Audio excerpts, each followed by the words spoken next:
What's happening everyone, my name is Alex and welcome back.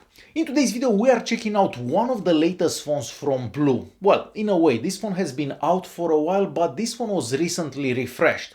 So this is called the BLU G9 Pro and this is a phone that you can find for just under $200. And as I said, this phone was recently refreshed, so now we get better cameras, better performance, better battery life and so on. And I feel that for the price, this is probably one of the better phones that BLU ever made. And I'll tell you all about it. The first thing that I was not expecting was the amazing battery life. So inside this phone we have a 4000 mAh battery, and on one charge you can go for a day or two, and out of that you can get up to 9 hours of screen on time. And getting 9 hours of screen on time from a phone that's under $200, it's quite impressive if you ask me.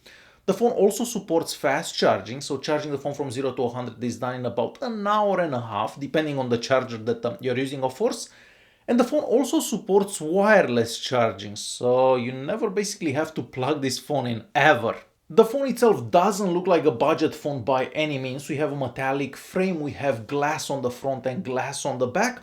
And on the front we have a massive 6.3 inches screen. This is an IPS panel with a 1080p resolution, but the screen looks really good. The colors are super vibrant, the viewing angles are really good, and the screen gets bright enough to be used outdoors. Of course, it's not gonna get as bright as a flagship, but definitely bright enough. On the back we also have a physical fingerprint scanner, something that I haven't seen in a while, and I'm very happy that I see one of these instead of one of those in-screen fingerprint scanners, because those ones don't work that great. So you just have to touch the fingerprint scanner and the screen unlocks. The phone unlocks and it does work really well. And the phone also supports face unlocking, but since we have this convenient fingerprint scanner, do you really want to use face unlocking? Well, not me. Now, since the phone has glass on the front and glass on the back, you definitely don't want to drop this phone, but at least there is a case that comes in the box so you can use that with the phone. And you're also gonna find some wired headphones in the box, something that you don't usually see. And of course there is a 3.5mm audio jack at the bottom here. Next to that we have the USB-C port, and next to that we have the one speaker. So unfortunately this phone only has one speaker.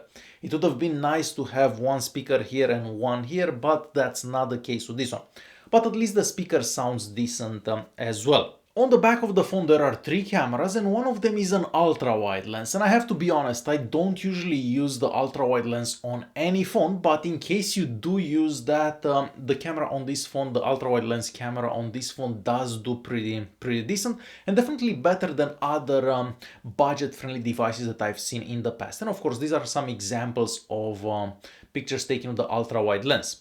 Now the main lens does do better than I was expecting once again. You can take portrait mode pictures, and the bokeh effect around the subject is pretty decent, I would say. So the edge detection is good, the dynamic range seems to be pretty good in pictures, the color accuracy is decent. So overall the phone does do really good with the main camera.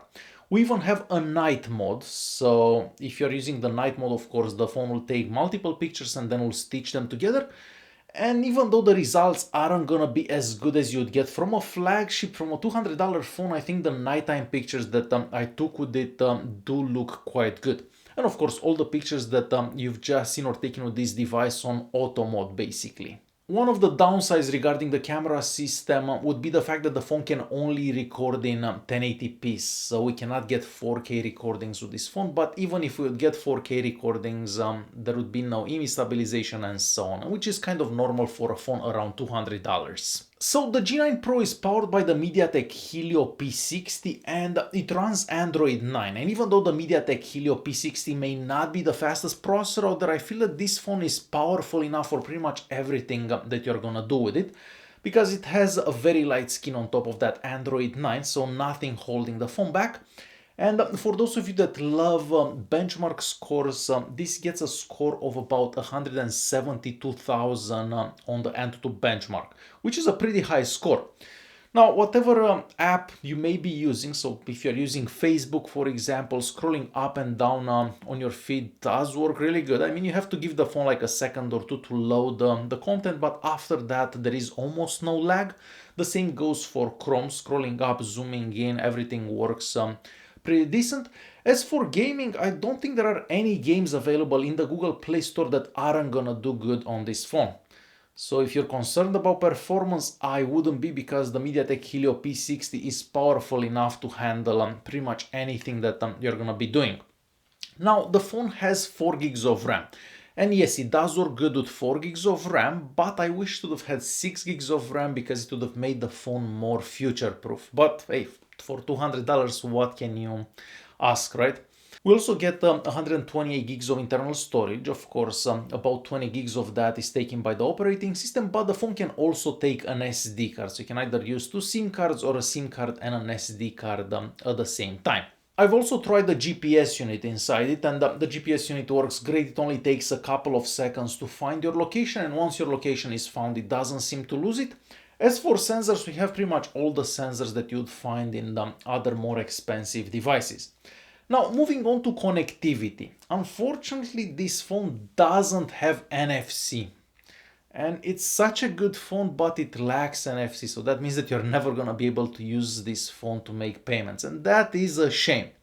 As for bands, we have plenty of bands, so you should be able to use this phone pretty much anywhere in the world, and that includes Canada and the US. As for the speeds over the 4G network and the Wi-Fi, those are decent as well, but definitely not the best that I've seen. So to quickly conclude this video, the G9 Pro is a pretty awesome phone for $200. You get great battery life. I mean, you don't usually find phones that go for like 9 hours on one charge. It also supports wireless charging, fast charging. We get a massive 6.3 inch screen that has a 1080p resolution. And keep in mind that the iPhone 11 has like a 828p resolution. So this basically has a higher resolution. We also have a fingerprint scanner on the back, a physical fingerprint scanner, if I may add. We get decent cameras.